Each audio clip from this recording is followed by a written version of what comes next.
Dans l'évangile de Marc, ce n'est pas la nature de ce que Jésus a vécu qui importe.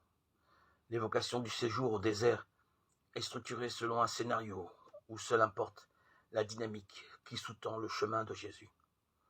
Tout commence avec l'imposition d'une rupture. Jésus est au désert parce qu'il doit quitter un autre lieu qui n'est pas nommé. Aussitôt, l'Esprit le jette dehors au désert, Marc 1,12.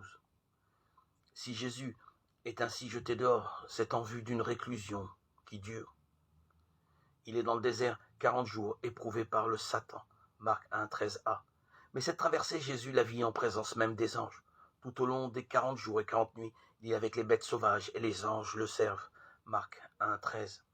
Une fois encore, c'est le langage judéo-chrétien qui semble être à l'arrière-fond. On disait alors que le monde de Dieu se caractérisait par une supériorité sur les anges.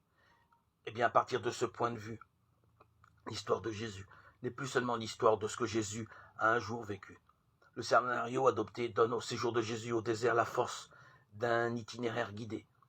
Celui que l'Esprit jette dehors, c'est celui devant qui se prosternent les anges de Dieu, celui qui partage avec Dieu un lien d'intimité tel qu'il en est lui-même l'irruption. Sa venue dans le monde des hommes le fait pénétrer dans une réclusion qui culminera à Jérusalem. Mais c'est justement le passage par cette réclusion qui rend visible pour toujours le monde de Dieu dont Jésus est l'irruption quand il vient.